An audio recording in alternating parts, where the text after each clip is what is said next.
Hey friends, the first quarter of 2019 just ended and we're in the beginning of Q2 2019.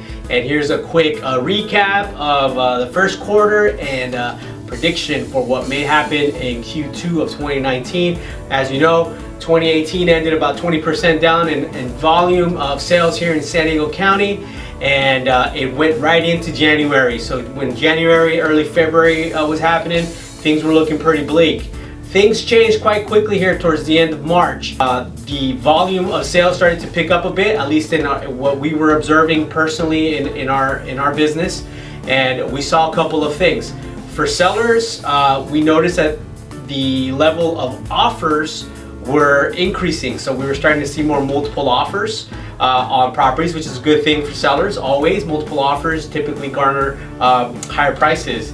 On the buyer side of things, we did see some interesting things as well. We also saw that towards the end of March, buyers still had some leverage and able to negotiate their contracts favorably, both in terms of price and obtaining credits and so forth towards their closing costs.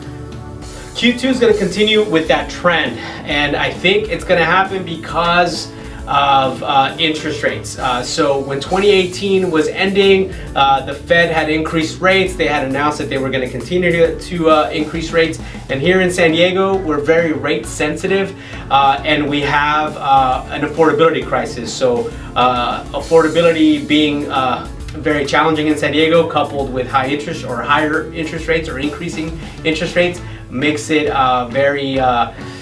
a scary proposition for many buyers, so they were a little tentative. The rates actually came down towards the end of Q1, and the Fed pulled back from their comments and stated that they were not going to make the projected increases, which was great for buyers. So buyer confidence increased, and we saw more buyers taking action and going out to see properties and bid on properties. Again, a fantastic thing for buyers. So being that we're very rate sensitive, and the rates are down, it's going to bode well for buyers, and buyers are going to continue to go out and look.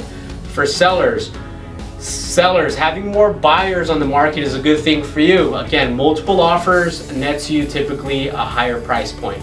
However, there's still the affordability question in San Diego. So pricing is still going to be key to moving your property faster. If you price it right up front from the moment you list it, the likelihood of you selling it faster and for higher is much better.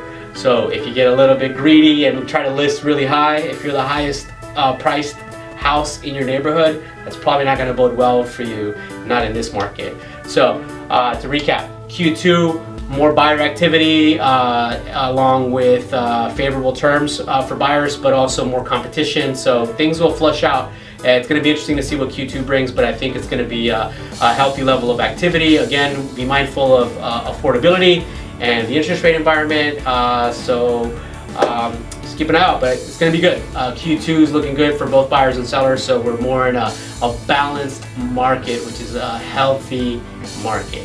So again, if you have any questions about the real estate market in general, San Diego, investing, purchasing, selling, feel free to reach out to me, Miguel Contreras, via my website at agentprolific.com.